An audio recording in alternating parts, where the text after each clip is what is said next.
ان الحمد للہ وصلی اللہ علی محمد۔ ناظرین کرام، آج موجودہ دور میں یہ بات بہت دیکھنے کو مل رہی ہے کہ لوگ اپنے ماں باپ کی بہت زیادہ نافرمانی کر رہے ہیں۔ اس کا نتیجہ لوگوں کو بعین طور پر بھگتنا بھی پڑ رہا ہے۔ حالانکہ آپ جانتے ہیں، آپ نے بھی حدیث کے اندر پڑھا ہوگا یا کسی سے سنا ہوگا، حدیث میں آتا ہے کہ ماں ایک ایسی ہستی ہے جس کے قدموں کے نیچے جنت ہے۔ حدیث کے الفاظ ہیں الجنت تحت اقدام الامہات، ماں کے قدموں کے نیچے جنت ہے۔ دوسری جگہ حدیث کے الفاظ ہیں الوالد اوسط ابواب الجنہ، باپ جنت کے دروازوں میں سے بیچ کا دروازہ ہے۔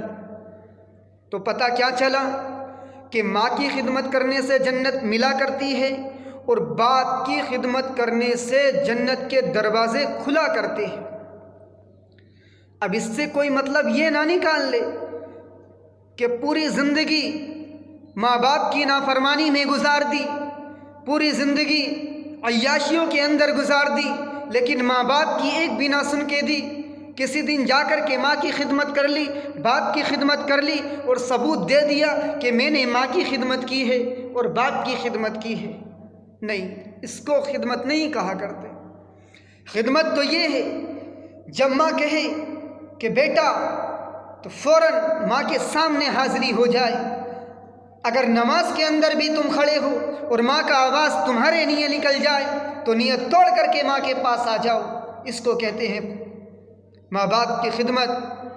میرے عزیزو، ایک حدیث میں بتاتا چلوں، حدیث کے اندر آتا ہے ابن عباس کہتے ہیں کہ باپ کے سامنے اگر کوئی اپنا کپڑا پہننے والا، کوئی شخص اپنا کپڑا پہننے والا باپ بازو میں کھڑے ہوں یا پاس میں ہوں، ان کے سامنے جھٹکا دے دے کپڑے کو، حدیث میں آتا وہ شخص نافرمان ہے، اس کے نام اعمال میں گناہ لکھ دیا جاتا ہے۔ اسلام کے اندر لکھ دیا جاتا ہے یہ شخص والدین کا نافرمان ہے۔ اللہ اکبر۔ میرے عزیزو، آؤ آگے چلو، اللہ کے رسول علیہ السلام کے دور کی ایک بات میں تمہیں بتاؤں۔ اللہ کے رسول علیہ السلام کے زمانے میں ایک شخص اپنے والد کی شکایت لے کر کے آیا۔ اللہ کے رسول علیہ السلام کے پاس آ کر کے کہتا ہے اے میرے پیارے آقا جناب محمد عربی صلی اللہ علیہ وسلم، میرے والد میرا سارا مال لے لیتے ہیں۔ اللہ اکبر، اپنے والد کی شکایت کر رہا اللہ کے رسول سے۔ شکایت کیا؟ کہ میرے والد ایسے ہیں کہ میرا سارا مال لے لیتے ہیں، لیکن دنیا کے والدوں کو تو چاہیے کہ اپنے بیٹے کے لیے کاروبار کو بڑھائیں، اپنے بیٹوں کے لیے مال کو دیں، لیکن میرے والد ایسے ہیں کہ میرا مال لے لیتے ہیں۔ اللہ کے رسول علیہ السلام نے اس کے یہ جملے سنے۔ اللہ کے رسول علیہ السلام نے اس کے یہ جملے سن کر کہا کہ جاؤ اپنے والد کو بلا کر کے لے کر آؤ۔ یہ شخص دوڑا گیا۔ یہ نوجوان اپنے والد سے کہتا ہے اے ابو جان، چلو تمہیں محمد عربی صلی اللہ علیہ وسلم بلاتے ہیں۔ ان کے ابو نے سوال کیا کہ کیوں بلاتے ہیں؟ اللہ کے رسول علیہ السلام نے مجھے کیوں طلب کیا؟ تو انہوں نے فرمایا، جو ان کے بیٹے تھے، کہنے لگے ابو جان میں تمہاری شکایت کر کے آتا ہوں۔ اللہ اکبر، پاؤں تلے کی زمین نکل گئی۔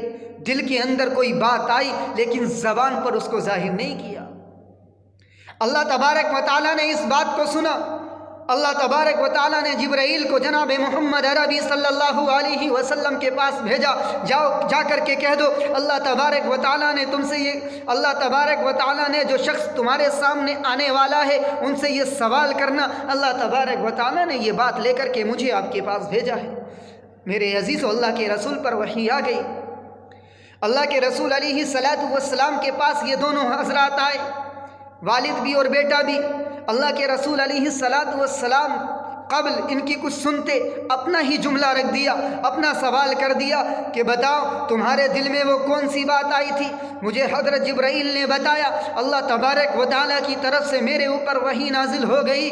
بتاؤ جب میں نے تمہیں طلب کیا، یہ شخص، یہ تمہارا بیٹا تمہیں بلانے کے لیے گیا، تو تمہارے دل میں وہ کون سی بات آئی تھی جو زبان پر تم کہہ نہ سکے؟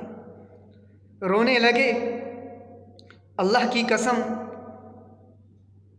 اللہ کے رسول علیہ الصلاۃ والسلام کے پاس کھڑے ہو کر کے کہنے لگے اللہ کے رسول میں آپ کو کیا بتاؤں؟ جب یہ میرا بیٹا میرے سامنے آ کر کے کہتا ہے کہ اللہ کے رسول نے آپ کو بلایا ہے، اللہ کے رسول علیہ الصلاۃ والسلام نے آپ کو طلب کیا ہے، میں نے جب اس سے پوچھا کیوں تو اس نے کہا کہ میں تیری شکایت کر کے آیا ہوں، اللہ کے رسول سے میں نے آپ کی شکایت کی ہے۔ تو میرے دل میں بات آئی، اے اللہ کے رسول، کاش میں اس کا والد نہ ہوتا۔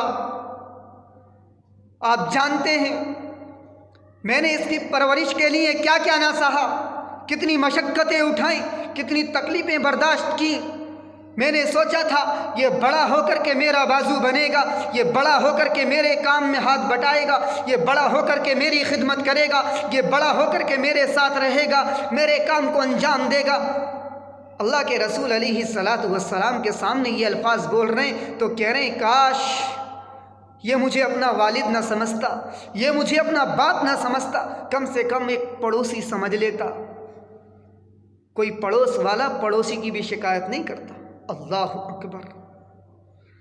ارے قربان جائیے ان ماں باپ پر جو ہمارے لیے مشقتیں اٹھاتے ہیں، جو ہمارے لیے پریشانیاں اٹھاتے ہیں، ہمیں جوان کرتے ہیں۔ ارے ہماری بچپنے کے حالات کو دیکھو، اپنے خود کی زندگی پر غور کرو کہ جب ہم چھوٹے سے تھے ماں کی گود میں رہا کرتے تھے، کبھی باپ کی گود میں رہا کرتے تھے، ہم جب روتے تھے تو باپ چھپایا کرتے تھے، باپ باہر ٹہلانے لے جایا کرتے تھے، باپ ہمیں گود میں اٹھا کر کے ہمیں پیار کیا کرتے تھے، باپ کے کپڑوں پر ہم پیشاب بھی کیا کرتے تھے، لیکن کبھی باپ نے ہم سے نفرت نہیں کی۔ لیکن آج صرف اتنی سی بات کو لے کر کے تم باپوں کی شکایت کر رہے ہو، اپنے والدین کی شکایت اللہ کے رسول علیہ الصلاۃ والسلام کے سامنے۔ اللہ اکبر۔ میرے عزیزو، میں تم سے کہنا چاہوں گا، نوجوانوں خاص کر میں تم سے یہ بات کہوں گا کہ ان سے پوچھو جن کے ماں باپ نہیں ہوا کرتے، جن کے ماں باپ بچوں کو بچپن میں چھوڑ کر الوداع کہہ جاتے ہیں، اللہ کو پیارے ہو جاتے ہیں۔ ان سے پوچھو جو اپنے نانی کے گھر یا اپنے نانا کے یہاں، جو اپنی مامی یا ماما کے یہاں، جو اپنی تائی یا تایا کے یہاں، جو اپنی چاچی یا چچا کے یہاں زندگی گزارا کرتے ہیں، ان کے پاس وہ بڑے ہوتے ہیں، ان کے دلوں سے جا کر کے پوچھو کہ ماں باپ کی اہمیت کیا ہوتی ہے، ماں باپ کا مقام کیا ہوتا ہے، ماں باپ کا رتبہ کیا ہوتا ہے۔ میرے عزیزوں، ماں باپ کی قدر کرو۔ خوش قسمت ہیں وہ لوگ جن کے ماں باپ زندہ ہیں۔ میرے عزیزو، حقیقت تو یہ ہے ماں باپ کی قدر ہمیں ان کے مرنے کے بعد سمجھ میں آتی ہے، لیکن کبھی جیتے جی ان کی ہمیں قدر کا اندازہ نہیں ہوتا، ان کے مقام کا اندازہ نہیں ہوتا۔ میں آپ سے ہاتھ جوڑ کر کے کہوں گا، میں آپ سے ہاتھ جوڑ کر کان پکڑ کر کے یہ بات کہوں گا کہ ماں باپ کی خدمت کرو، والدین کے ساتھ برا برتاؤ نہ کرو، والدین کے ساتھ برا سلوک نہ کرو، اپنے والدین کے ساتھ اچھا برتاؤ کرو کل قیامت کے دن، ورنہ اللہ کے رسول علیہ الصلاۃ والسلام کے سامنے ہم منہ دکھانے کے لائق نہیں ہوں گے، ہم اللہ کے رسول کو منہ نہ دکھا سکیں گے۔ اللہ کے رسول کے سامنے ہمیں حاضر بھی ہونا ہے، اللہ تبارک و تعالیٰ کے ہاں حاضری بھی ہونی ہے۔ تو میرے عزیزو، اپنے والدین کے ساتھ برا سلوک نہ کرو، اپنے والدین کے ساتھ اچھا سلوک کرو، ان کی خدمت کرو، ان کا ساتھ دو، ان کے ہاتھ پر ہاتھ رکھ کر ان سے وعدہ کرو کہ ابو جان چاہے کتنی بھی مشقتیں آ جائیں، کتنی بھی پریشانیاں میرے ساتھ ہوں، لیکن میں تمہارا ساتھ نہیں چھوڑوں گا، میں تمہارا ہاتھ نہیں چھوڑوں گا، میں تمہارے کام میں اپنا ہاتھ بٹاؤں گا، جب تمہیں ضرورت میری پڑے گی تو انشاءاللہ میں